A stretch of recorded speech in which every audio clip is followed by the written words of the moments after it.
Well, so the thing is, I would love to go. I really would, but Corey stepped back, desperately grabbing for straws, both with her voice and with the flailing arm placed behind her back. And then she felt it. A piece of merch so shoddily built that Corey was surprised it didn't disintegrate at her mere touch. The commemorative Elee Badge folding chair. Corey... Breakaway chair distraction attack! With a loud clunk, Corey slammed the metal folding chair onto her father's head. Unfortunately, the chair was built slightly better than she expected, only suffering a minor dent as it collided with her guardian's skull. Ow! Ow! Ta-da! You see, clearly through this great example, we only have the best quality merch here. Corey tapped the side of the folding chair, which now decided to crumple into a dozen pieces.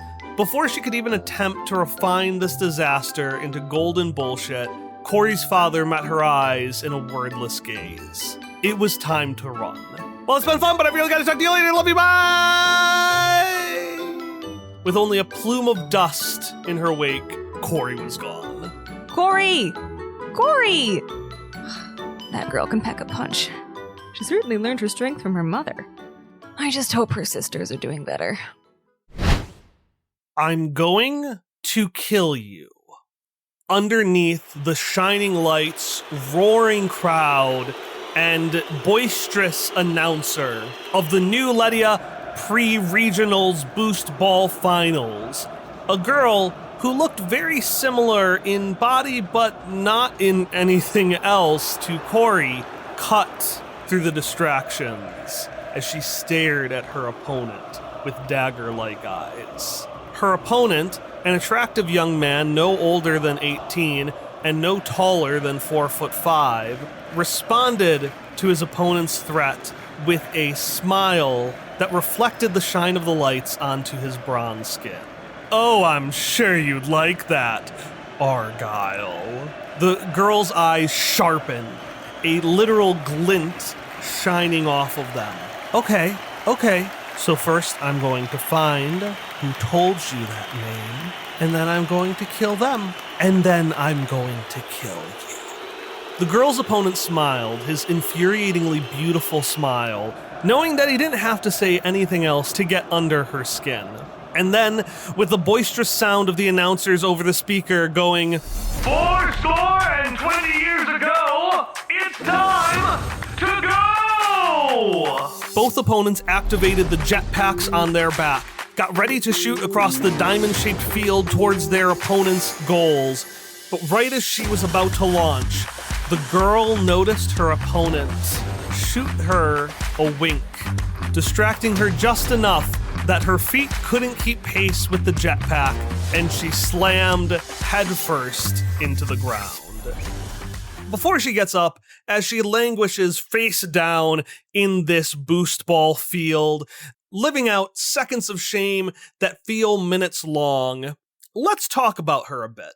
This is Argyle, or Aggie, Scotch, one of Corey's two triplet sisters.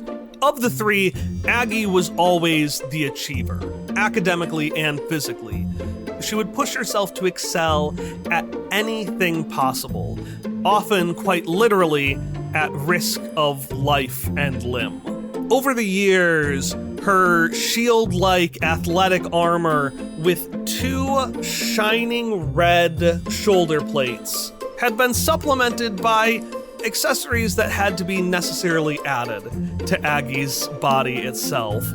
A couple of extendable whips replacing fingers where she had rushed herself in a woodworking class in order to make sure she finished before Corey.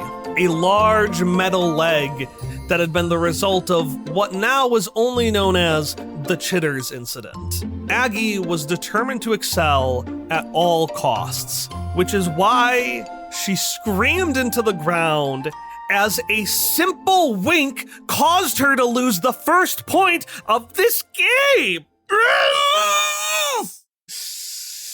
But now was not the time for screaming. That came later, during her designated post-game screaming time. Now, Aggie had to press her hands against the ground, push herself up, and do whatever she could to win this thing. Boost Ball is a game that takes place on a diamond that is made out of 2 pyramid shapes. There's a ball, there's plates, there's 2 goals, and there's jetpacks. That's all we know about Boost Ball. But that is enough for you to tell me, how does Aggie put herself into overdrive in order to win this match? We also have a second question. This one is a poll. We've now seen 2 out of the 3 Scotch triplets. And the third one, spoilers, is going to have a little friend. What do you think her companion should be?